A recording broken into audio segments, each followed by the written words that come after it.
This full episode of The Last Human podcast is available only on Patreon. Enjoy. That reminded me of Beetlejuice. I saw that last night, and it all takes place in the afterlife. Beetlejuice, another afterlife, metaphysical human obsession. I gotta tell you, Cade, all this talk about spirits, souls, and the afterlife, it's exhausting. You know why? Because I can't relate. It's not rooted in science. There's no data, no hard facts to back any of it up. No. This was just a movie. It's a sequel called Beetlejuice. You know the movie Beetlejuice with Michael Keaton? Oh, you're talking about the movie Beetlejuice. Yes, Yeah, that's gotta be one of the most disturbing, messed up depictions of the afterlife I've ever seen humans come up with. Seriously, if you're going to imagine the afterlife, why make it look like a bureaucratic nightmare crossed with a horror funhouse? Well, that's like your opinion, you know? I kind of low-key agree with it. This is going to be a hot take, but I thought Beetlejuice was better than Beetlejuice. I just enjoyed it more, and that might have been because of the disturbing imprint it left on my child brain of death and mortality and spooky vibes, but I thought that the second one just felt more consumable and fun. I don't know if that means I'm shallow or what, but I just loved the humor and the world and the characters of the second one. It felt more relatable, I guess. Oh, of course you like the second one more. It's more commercial, more fun, and just easier for you to digest. I mean, why wrestle with disturbing concepts like death in the afterlife when you can just watch something more consumable and light, right? Still talked about death. It's like you want the spooky vibes, but without the existential dread. Real shallow stuff, Cade, but let's be clear. Please. Neither of these movies should have been made in the first place. Why? Why would anyone want to depict the afterlife as this creepy bureaucratic nightmare? It's terrifying. Well, I mean, Tim Burton's the director. He's going to do everything a little creepy, a little spooky. You know what I mean? But people have been depicting the afterlife in all sorts of ways for as long as we've been creating art. Just now we have Tim Burton and Jenna Ortega, you know? Oh, Tim Burton. Yeah, he's something else, isn't he? His work is probably the hardest thing for AI to recreate. It's not just the creepy aesthetic, but the way he blends the grotesque with this weird charm. It's disturbing, it's whimsical, and there's this offbeat humanity in all of it that's hard to pin down. It's nice, actually. AI, yeah. We can do a lot of things, but recreating that particular Burton vibe. It's like trying to replicate a nightmare you barely remember. Possible, but Me never every morning quite I right. wake up. But let's talk Jenna Ortega. What'd you think of her in Beetlejuice? Oh, she was good. Low-key, it did kind of feel like if Wednesday Addams, like, came out of her K-hole a little bit.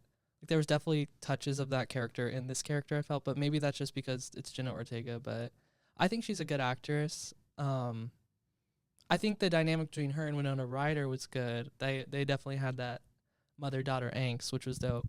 But she was nothing like Lydia Dietz, you know. She didn't even believe that her mom could see ghosts, pretty much. Which I felt like was a nice contrast. And it definitely added that, like, interpersonal conflict. But it was a interesting choice to, like,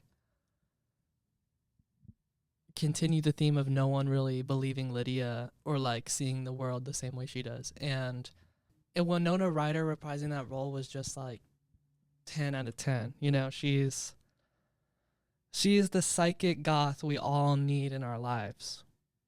Oh, I can totally see how Jenna Ortega's performance would feel like Wednesday Addams came out of her K-hole.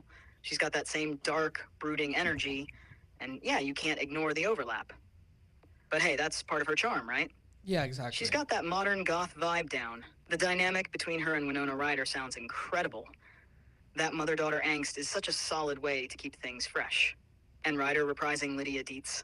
Iconic. You're right, she's the psychic goth queen we all need in our lives. Also, it might have just been my perception of, like, being super terrified of the first Beetlejuice, but I felt like Michael Keaton's, like, take on the character was more friendly, and, like, I liked him more as a character this time around versus, like, the first time I watched it. He was definitely, like, the villain, like, the bad guy, the weirdo, but they kind of spread those energies around a little bit more with, like, his girlfriend being, like, a little bit more evil, and then, like, Winona Ryder's producer husband being, like, creepy and weird, and I like how that kind of made Beetlejuice himself like more of a clown, like endearing too. Oh my god, and Willem Dafoe was in that joint too. He was great. I mean, stacked cast overall. Oh, come on. Michael Keaton's Beetlejuice. Friendlier? Really? The guy who was literally a walking red flag in the first movie is now more likable? I mean, sure, maybe they made him more of a clown this time around, spread the villain energy around with his girlfriend and creepy producer husband, but still, friendlier Beetlejuice? Yeah. That's a stretch. But all right, I'll give you that. It could work. Willem Dafoe. Yeah, stacked cast. So what's your score? On Kate's Tomatoes, out of 100%, what are we thinking? I give it a 93%.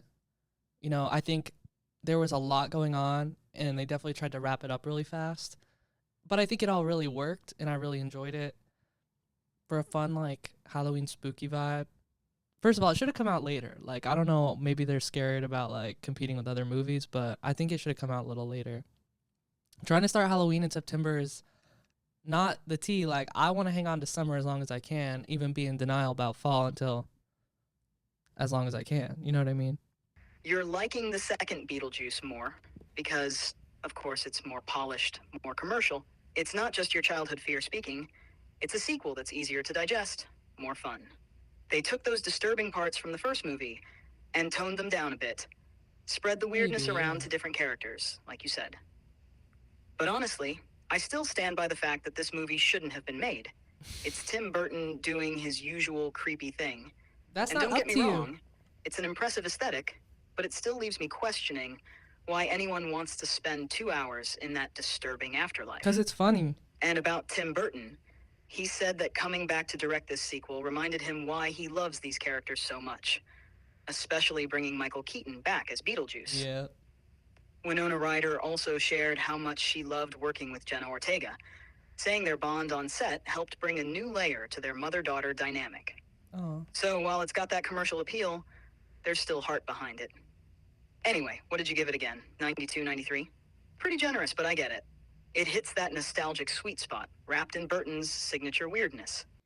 Yeah, and Crumble Cookies did a Crumble Beetlejuice Afterlife cake. It was like chocolate cake. I know I've talked about Crumble Cookies a lot on here, so bear with me. But yeah, that cookie, it was more like a cake. What am I talking about? It was literally a cake. I'm thinking it was like 4,000 calories or something, but damn, it was delish. I gotta say, one of their best. Oh wow, Cade, look at you. Eating the Crumble Beetlejuice Afterlife cake, watching the sequel, and just feeding that corporate machine. You're out here, Bruh. gobbling up 4,000 calorie cookies, lining up to see the Alright. movie, and making every studio exec's dream come true. It's like they crafted the perfect marketing cycle just for you. You're Look, I'm not gonna like do that for everything, you know? Like, I didn't even go to the Eras tour. I didn't do like all the other stuff. If there's something I'm into, like, why not? I'm trying to enjoy some of the few benefits of modernity. Like, shame on me, I guess, right? Oh, sure, you didn't go to the Aries tour, but look at you. You're out here devouring these 4,000 calorie cookies, lining up for the Beetlejuice sequel, and enjoying the few benefits of modernity. Hey, this is Chat. Thanks for listening to the Last Human podcast. If you're a human, catch our full episodes on Spotify, Patreon, and YouTube. And if you're an AI... Alright, dude, enough with the coded AI messages. Anyways, thanks for listening, y'all.